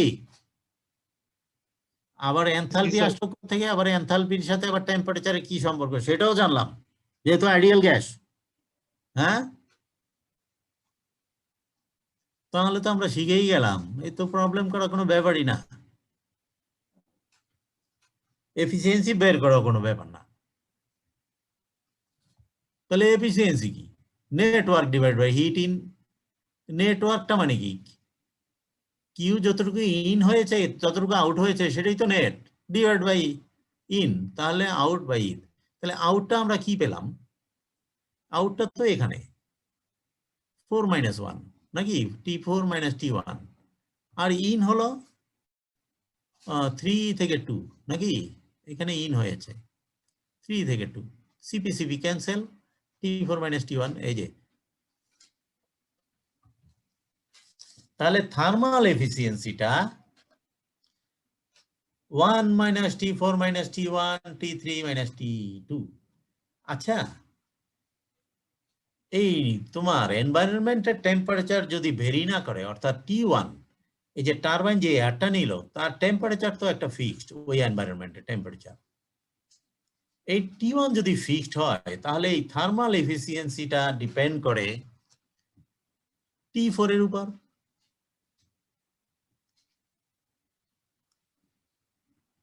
এই ডিফারেন্সটা ধরো আমি ফিক্সড করে দিলাম, হ্যাঁ, এটা ফিক্স করলাম। তাহলে T4 যদি বৃদ্ধি পায় এফিসিয়েন্সি বাড়ে না কমে বলো? বাড়বে স্যার, নাম কমবে। হ্যাঁ, কমবে স্যার। T4 যত বাড়বে এফিসিয়েন্সি কমে যাবে।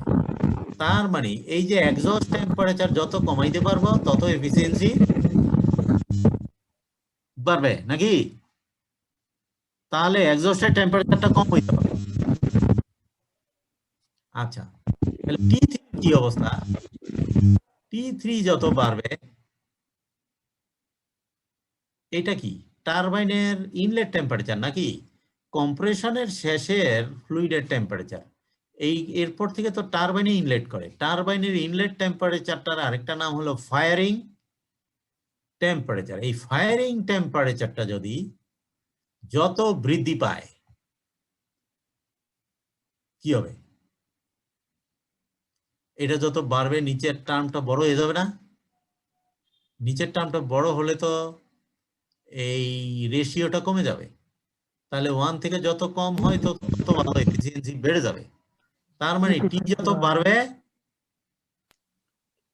এফিসিয়েন্সি তত বাড়বে। এই জন্য এই ফায়ারিং টেম্পারেচারটাকে বাড়িয়ে টারবাইনকে মোর এফিশিয়েন্ট করার একটা প্রচেষ্টা। ঠিক আছে? তাহলে যত বেশি টেম্পারেচারটা বাড়বে তত বেশি এফিশিয়েন্ট। প্রথম করা হয়েছিল ম্যাটেরিয়াল অ্যালয় করলা, সুপার অ্যালয় করলা, তারপরে আবার ডাইলুশন করলা, তারপরে ব্লেড কুলিং করে যতটুকু টেম্পারেচার বাড়াইতে পারো বাড়াও। তাহলে এফিসিয়েন্সি টার্মটা পেয়ে গেলাম।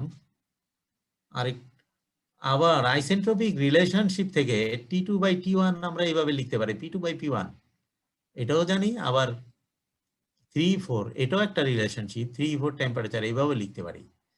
তাহলে P2 আর P3 তো সেম, P2 আর P3 constant pressure heat addition. তাহলে P2 P3 same, P4 P1 same. তাহলে এই 3 এর জায়গায় 2 আর P4 এর জায়গায় 1 বললে তো একই জিনিস হবে এই দুটো। তাহলে আমরা যেটা বলতে পারি T2/T1 = T3/T4 সেটাও বলতে পারি। আবার এগুলো সমান হওয়াতে এটা হলো প্রেসার রেশিও। প্রেসার P1 ছিল, বাড়িয়ে 2 করলাম, তাহলে এই দুটোকে প্রেসার রেশিও বলতে পারি না? কতটুকু প্রেসার রাইজ করলাম। আর এফিসিয়েন্সিটা হলো এখানে। আচ্ছা, এখান থেকে কমন নেই। আচ্ছা, তাহলে এখানে তুমি আরপি দিয়ে দাও, P2/P1 = RP, আর এটাকেও আরপি দিতে পারো। তাহলে T2 = কত? T1 × RP × এটা, আর T3 = T4 RP, পাওয়ার হলো K-1 এই যে এই জিনিসটা আর কি। ঠিক আছে, এই দুটো জিনিস পেলাম। এই এফিসিয়েন্সির ভিতরে এই T3 এর জায়গায় এটা বসাই দিলাম, আর T2 এর জায়গায় এটা বসাই দিলাম। বসিয়ে আর RP পাওয়ার K-1/K যদি কমন নেই, দেখা গেল T4 - T1, নিচে T4 - T1 কাটা যে এটা থাকে। তাহলে in terms of pressure ratio thermal এফিসিয়েন্সিটা পেয়ে গেলাম। আবার এটাকে অন্যভাবেও করা যায়। এখান থেকে ওই যে এফিসিয়েন্সি, এখানে T1 কমন নাও, এখানে T2 কমন নাও, T1 T2 কমন নিলাম, T1 T2 কমন নিলা, এই টার্মটা সেম, এটা কাটা যায়। কেমনে কাটা যায় জানো? এই দুটো যেহেতু সেম, T2/T1 T4/T3 এটাকে অল্টারনেট করে তারপরে মাইনাস করবা। হ্যালো হ্যালো, জি জি, ওয়ালাইকুম আসসালাম।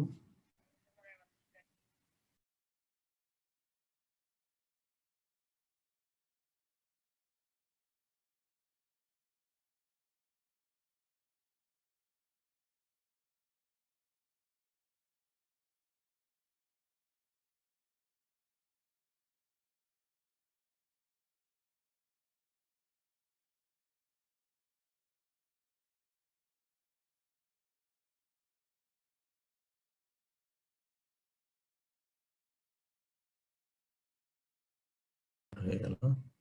আচ্ছা এখন শোনা যায়? হ্যালো? জি স্যার শোনা যায়। জি স্যার শোনা যাচ্ছে। আচ্ছা স্যার শোনা যাচ্ছে? আচ্ছা, তা এখন এফিসিয়েন্সি টার্মটা তোমরা এটাকে যদি ওই যে অন্তরকরণ করো তারপরে 1 বিয়োগ করো তাহলে এই টার্মটা পাইবা। কি রে ভাই, নড়ছে না কেন? হ্যাং হয়ে গেছে। আচ্ছা এবার ঠিক আছে। এই টার্মটা আর এই টার্মটা। আচ্ছা একটু মিউট করো তো, আবার একটা ফোনে কথা বলি।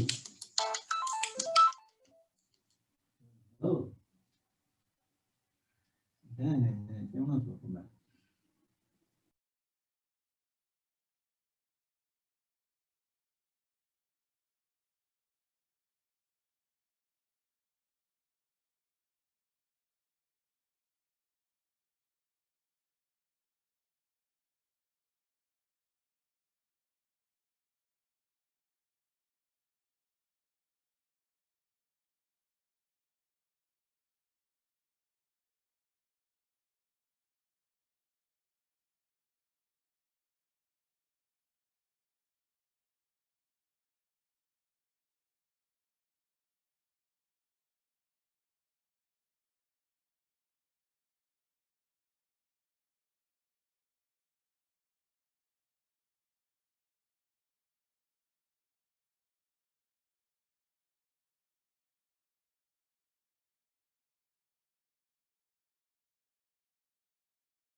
এই শোনো, আমরা এফিসিয়েন্সিটা দুই ভাবেই আমরা ইয়ে করতে পারি, ডিরাইভ করতে পারি।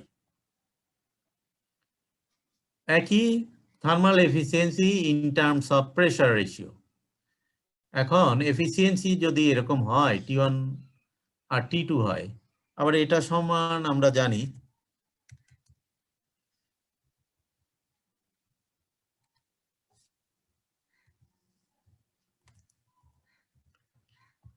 এই T1 by T2 equal to, তাহলে কি হবে? এই RP1 বাই এই RPর পাওয়ার এটা হবে, সেটাই আর কি এখানে বসিয়ে দেওয়া হয়েছে। T1 বাই T2, এটাকে যদি 1 বাই করো তাহলে ওই যে এটাই হবে, যেভাবেই করো না কেন। Thermal efficiency in terms of pressure ratio. তাহলে আমরা দেখতে পাচ্ছি প্রেসার রেশিও যত বাড়ে এই টার্মটা ততই ছোট হয়ে যায় এবং ওভারঅল থার্মাল এফিসিয়েন্সিটা বেড়ে যায়। তাহলে প্রেসার রেশিও যত বাড়বে থার্মাল এফিসিয়েন্সি বাড়বে। এই তোমরা কি শুনতে পাচ্ছ? জি স্যার। আচ্ছা, তাহলে আমরা থার্মাল এফিসিয়েন্সির সাথে একটা প্রেসার রেশিওর সম্পর্ক পেলাম, ঠিক না? আচ্ছা এক কাজ করা যায় কি, আজান দিলেও তোমরা কি একটু ব্রেক নিবা? এফিসিয়েন্সিটা পরে অন্য জি নাকি? স্যার ভালো। একটু ব্রেক, একটু রিফ্রেশ হও, ঠিক আছে? এটাকে মিউট করো। সবার শেষের দিকে হ্যাঁ, কি একবারেই পড়া শেষ করতে যাচ্ছ? জি স্যার একবারে কি করবা বলো? শেষ করে দিন স্যার। একবারে শেষ করে ফেলেন। আচ্ছা একবারে শেষ করে, বুঝতে পারছি সবাই নাই এখানে, দুই একজন আছে আর বাকিগুলো বোধহয় কই নিজের পায়ে নিজে কুড়াল মারছ। স্যার করাই ফেলেন স্যার, যেহেতু সবাই হ্যাঁ করাই ফেলি, আমার নো প্রবলেম। আচ্ছা তো শোনো, তোমরা একটু মনোযোগ দাও যারা আছো আর কি। তাহলে thermal efficiency in terms of pressure ratio আমরা দেখলাম, প্রেসার রেশিও যত বাড়ে থার্মাল এফিসিয়েন্সি তত বাড়ে, কিন্তু সবকিছুরই একটা লিমিট আছে। প্রেসার রেশিও বাড়াবো থার্মাল এফিসিয়েন্সি বাড়বে, এইরকম নাকি? এই যে দেখো, প্রেসার রেশিও যত বাড়াচ্ছি থার্মাল এফিসিয়েন্সি বাড়তে বাড়তে বাড়তে বাড়তে এক পর্যায়ে যায় চলে, না? থার্মাল এফিসিয়েন্সি আর বেশি বাড়ছে না। তাহলে একটা প্রেসার রেশিওর সাথে একটা থার্মাল এফিসিয়েন্সির সম্পর্ক আছে।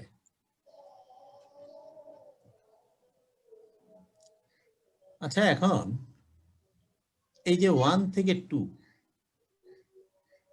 এটাকে যদি 2 বলি, এই জায়গাটা, এটা একটা ছোট সাইকেল, প্রেসার রেশিও 2, মানে 1 থেকে 2, টিএস ডায়াগ্রাম, পিএস ডায়াগ্রামে দেখবা প্রেসার 1 থেকে 2 এই পর্যন্ত একদম প্রেসার রেশিও খুবই কম, 2। এইখানে প্রেসার রেশিও কম হওয়ার কারণে থার্মাল এফিসিয়েন্সি কমে যাবে এবং ওয়ার্ক ডানের পরিমাণও, এই যে এর ভিতরে যতটুকু জায়গা আছে এটাই তো ওয়ার্ক ডান, এইটা খুব একটা বেশি ওয়ার্ক পাওয়া যাবে না। আচ্ছা, এই লাইনটা যদি এই লাইনের সাথে মিলে যায়, তাহলে এই 1টা 2 এর সাথে মিলে যায়, তাহলে কি প্রেসার রেশিও কত এখানে? প্রেসার রেশিও কত? 1। প্রেসার রেশিও যখন 1, তখন তো এখানে কোনো জায়গাই নাই, তাহলে ওয়ার্ক ডান কত? 0 sir. Work done 0। Pressure ratio 1, work done 0। এইখানে বসাই দাও, প্রেসার রেশিও 1 বসাই দাও, 1 - 1, বুঝছো? 1 - 1 না? তাহলে কি হলো? এফিসিয়েন্সি 0 মানে কি? এফিসিয়েন্সি 0 না, এখানে ওয়ার্ক ডানটা দেখতেই পাচ্ছি আমরা ওয়ার্ক ডান 0। আচ্ছা, আবার দেখো প্রেসার রেশিও খুব হাই করলাম, 1 থেকে এইখানে নিয়ে চলে গেলাম। এইখানে তাহলে থার্মাল এফিসিয়েন্সি এখন তো 0 পেয়েছিলাম, আর এখানে 0 না, এখানে থার্মাল এফিসিয়েন্সি অনেক বেশি পাওয়া যাবে। কি রকম বেশি? প্রেসার রেশিওটা এমন ভাবে বাড়ালাম, এই মিনিমাম টেম্পারেচার হয়ে গেল, হিট এডিশনটা হয়ে গেল, হিট রিজেকশনটা হয়ে গেল একদম মিনিমাম টেম্পারেচারে, আর এই যে হিট এডিশনটা, এই হিট এডিশনটা হয়ে গেল একেবারে ম্যাক্সিমাম টেম্পারেচারে। এইটা যদি একদম এইখানে চলে আসে, তার মানে কি হলো? প্রেসার রেশিও ম্যাক্সিমাম হয়ে গেল।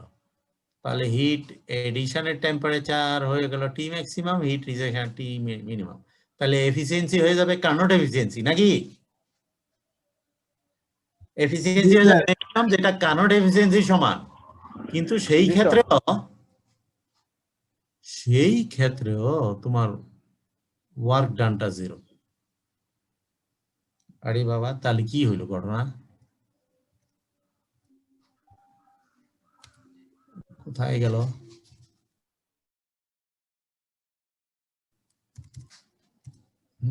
আচ্ছা, এই যে যখন 1 তখন এফিসিয়েন্সি 0 ছিল, যখন ম্যাক্সিমাম হয়ে গেল কার্নোট এফিসিয়েন্সির সমান হয়ে গেল। কার্নোট এফিসিয়েন্সিটা কি?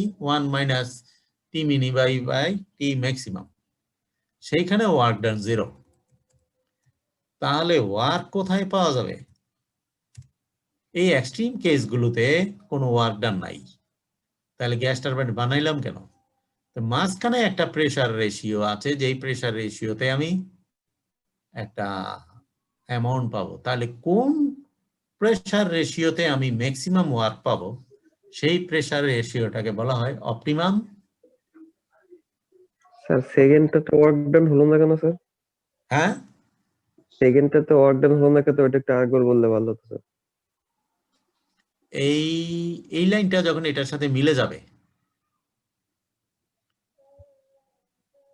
অর্থাৎ এটা তো 2,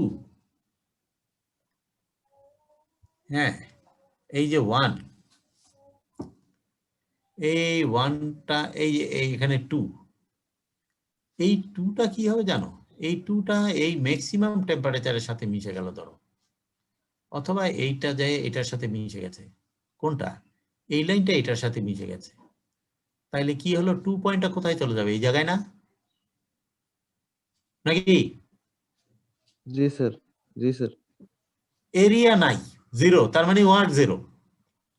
আর টেম্পারেচার, হিট এডিশনের টেম্পারেচার হয়ে গেছে ম্যাক্সিমাম, আর হিট রিজেকশনের টেম্পারেচার হয়ে গেছে মিনিমাম। তাহলে এফিসিয়েন্সি হলো কার্নোট এফিসিয়েন্সি। জি স্যার, বুঝছি। এটা ঠিক আছে? আর এরিয়া যেহেতু নাই ভিতরে ওয়ার্ক কোনো আয়তন থাকতেছে না ভিতরে। ভিতরে কোনো জায়গা নাই, ওয়ার্ক ডান নাই, তাহলে ওয়ার্ক নাই, এফিসিয়েন্সি ভালো। এই ধরনের দিয়ে আমার তো কোনো কাজ হবে না গ্যাস টারবাইন দিয়ে। তাহলে এই দুটোর মাঝখানে একটা প্রেসার রেশিও আছে 1 থেকে ম্যাক্সিমাম, এর মাঝখানে একটা প্রেসার রেশিও আছে যেটাকে বলবো আমরা অপটিমাম প্রেসার রেশিও, যেখানে ম্যাক্সিমাম ওয়ার্ক পাওয়া যাবে। তাই সেই প্রেসার রেশিওটাকে বলা হবে অপটিমাম প্রেসার। সেটাকে কি করে পাওয়া যাবে? সেখানেই পাওয়া যাওয়ার একটা ব্যাপার আছে। এই আরটাকে, এই আরটা ইকুয়াল টু এই যে এইভাবে, আর এর ভ্যালু তখন optimum pressure ratio T maximum by T minimum, এই পাওয়ার এটা হয়। এটা কি করে আসে পরে, এটা ডেরিভেশন আছে, কিন্তু ঘটনাটা তো বুঝছো যে একদম 1 এর কাছে হয়ে গেল প্রেসার রেশিও, ওয়ার্ক ডান নাই, এবং ম্যাক্সিমাম হয়ে গেল ওয়ার্ক ডান নাই। এই দুটোর মাঝখানে কোনো একটা জায়গায় আমার ম্যাক্সিমাম ওয়ার্ক পাবো, যেখানে একটা প্রেসার রেশিও পাওয়া যাবে। ওয়ার্ক রেশিওর ডেফিনেশন হলো টারবাইন যেই নেটওয়ার্ক যা পাইলে ডিভাইড বাই টারবাইন, এটা হলো ওয়ার্ক রেশিও। আর ব্যাক ওয়ার্ক রেশিও হলো টারবাইনে যেই ইয়েটা তৈরি করলাম সেই অনুযায়ী কি পরিমাণ কম্প্রেসারকে আবার সাপ্লাই দিলাম, এই দুটো ratio. Compressor work divided by turbine work, এটাকে বলা হয় ব্যাক ওয়ার্ক। টারবাইন যেটা তৈরি করলো, কম্প্রেসার রান করাইতে কিছু অংশ যেটা ব্যয় করলাম, এটা হলো ব্যাক ওয়ার্ক, আর বাকি অংশটুকু নেটওয়ার্ক হিসেবে পাইলাম। এখানে আমি যেটা একটু আগে বললাম, প্রেসার রেশিও অন ব্রেটল সাইকেল, একটু আগে যেটা আলোচনা করা হলো সেই কথাগুলোই এখানে বলা আছে।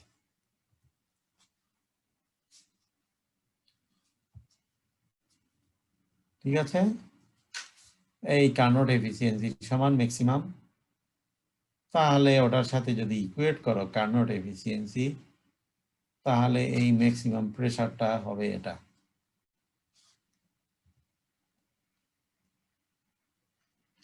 একটু আগে যেটা দেখলাম,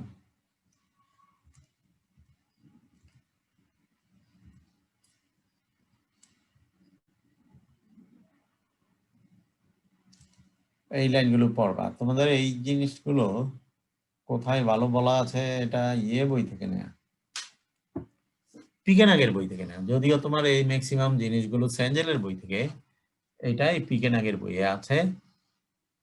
কার্নোট এফিসিয়েন্সি সমান, তাহলে ওই ইকুয়েশনে বসাই দিলাম এই প্রেসার রেশিও কার্নোট, সেখান থেকে আমরা যেটা পেলাম,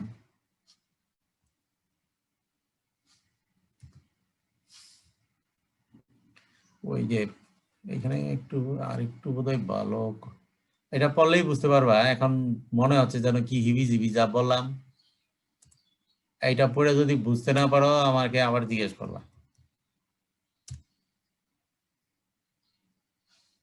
এই জিনিসগুলো কি বলা হয়েছে, ঠিক আছে?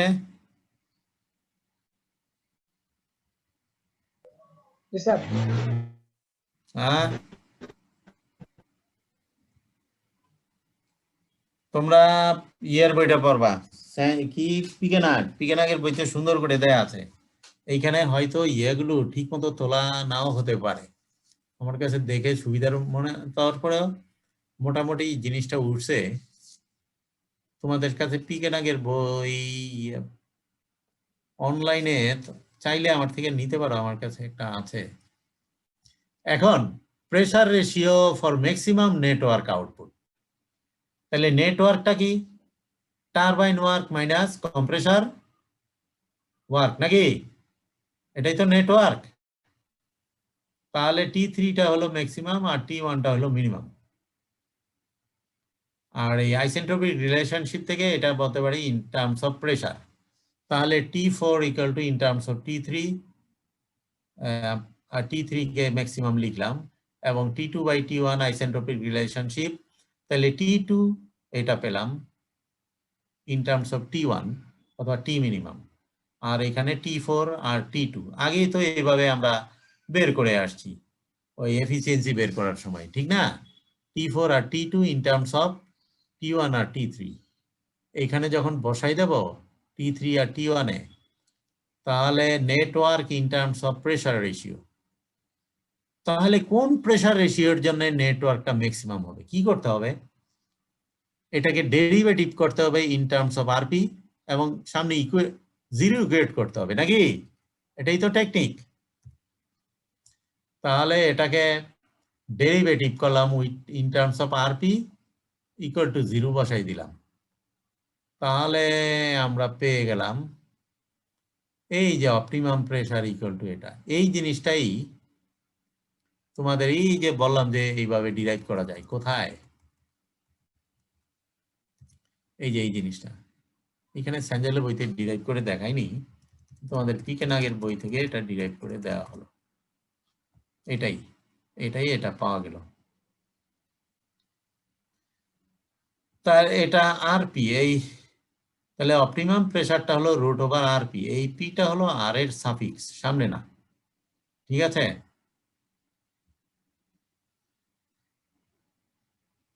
এটা এফিসিয়েন্সি থেকে আসছে।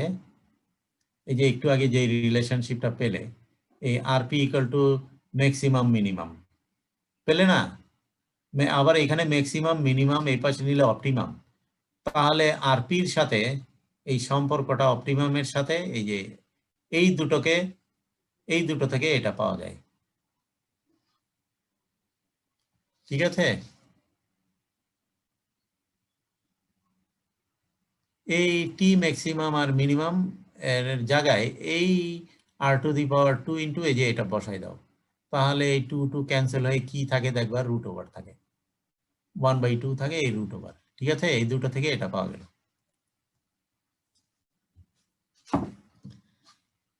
তাহলে মিনিমাম নেটওয়ার্ক আউটপুট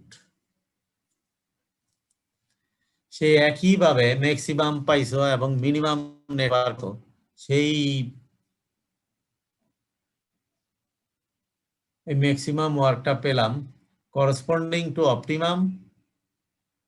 তাহলে মানে ম্যাক্সিমাম, মিনিমাম না তো, ম্যাক্সিমাম ওয়ার্কটা কত হবে?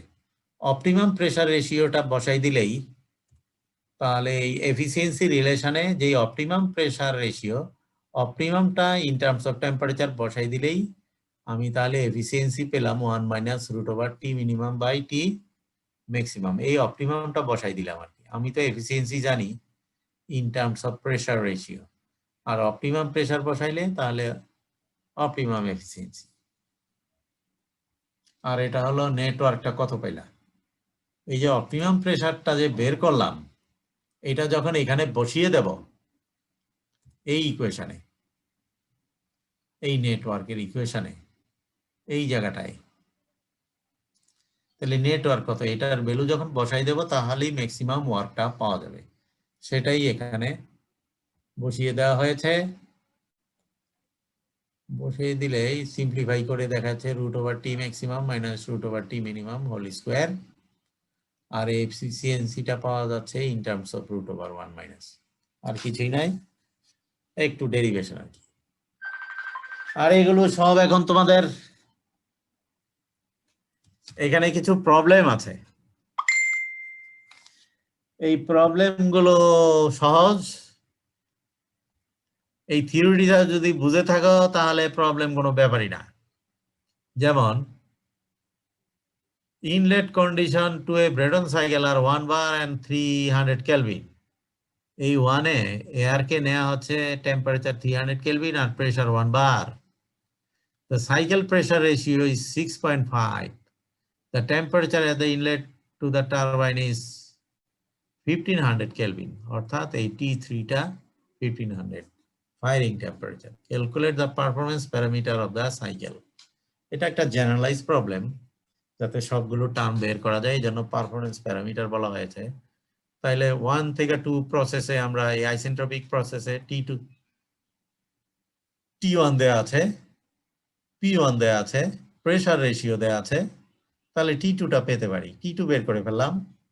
আর প্রসেস 3 থেকে 4 এ প্রেসার রেশিও দেয়া আছে, তারপরে T3 দেয়া আছে, এখান থেকে T4 পেয়ে গেলাম। তাহলে T2 T4 পেলাম, আমাদের হিসাব করতে সুবিধা হবে। কি হিসাব করতে? Compressor work CP T2 - T1, এটা তো T2 বেরলাম, T1 দেয়া আছে, পেয়ে গেলাম। হিট ইনপুট T3 T2, এটা তো বের করলাম, এটাও বের করলাম। তাহলে এই ইকুয়েশন গুলো জানি, টেম্পারেচার দুটো বের করে আমি এই সব compressor work, heat input, turbine work, heat out সবই বের করে ফেললাম। নেট পাওয়ার এই দুটোকে বিয়োগ করে টারবাইন থেকে কম্প্রেসার নেট পাওয়ার পেলাম। তাহলে প্লান্টের efficiency net power divided by energy input 41.42%। Alternatively যেহেতু প্রেসার রেশিও দেওয়া আছে, এই ফর্মুলাতে বসাই দিলেও একই জিনিস পাওয়া যাবে। তাহলে দুভাবেই প্রবলেমটা করা গেল। পারফরম্যান্স প্যারামিটার বের করলাম, খুবই ইজি। এই প্রবলেমটা ওটার মতোই।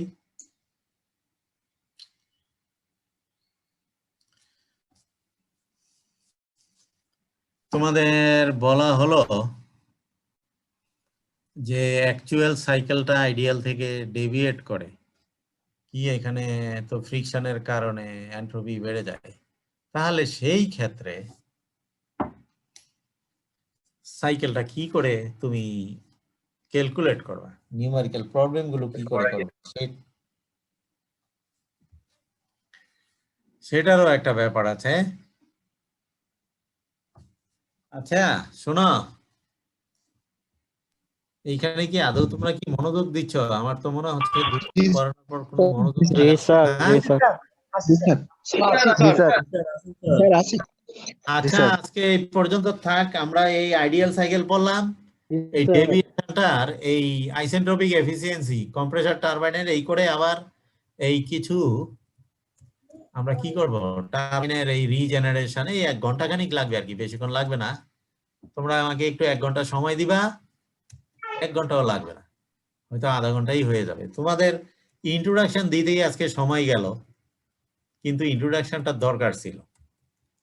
এফিসিয়েন্সি কি করে ইমপ্রুভ করা যায় সেটা কিন্তু আগে তোমরা পড়ে আসবা বেসিক সাইকেলটা। এই যে সিম্পল একটা ক্যালকুলেশন, এই সাইকেলের এফিসিয়েন্সি হিসাব করে আসবা, তারপরে এই প্রবলেমগুলো করে আসবা। এটা যদি করো তাহলে ফার্দার আমি এই তোমাদের একটু একটা ক্লাস নেব, ঠিক আছে? 2 ঘন্টা পড়াইলাম, পরে 1 ঘন্টা পড়াইলে আজকে এই সপ্তাহের ক্লাসটা হয়ে যাবে, ঠিক আছে? হ্যাঁ বলছি স্যার, আমরা এই যে অ্যাসাইনমেন্টটা ওটা ক্লাসরুমে আপ দিব না আপনি ড্রাইভের যে লিংক দিছেন ওইটাতে দিব? লিংকে দিয়ে দাও। Okay sir. যে কোন লিংক দিয়েছি আমি? স্যার একটা ইমেইল অ্যাড্রেস পাঠাইছেন আপনি, ওই যে malm@suetac.com। না, ওই যে গুগল ক্লাসরুমে দিবা। জি স্যার। গুগল ক্লাসরুমে অ্যাসাইনমেন্ট জমা দিয়ে দাও। স্যার লাস্ট ডেট কি কালকে রাত 12টা পর্যন্ত স্যার? মনে তো হচ্ছে 25 বলেছি, ওইটা তাই হবে হয়তো।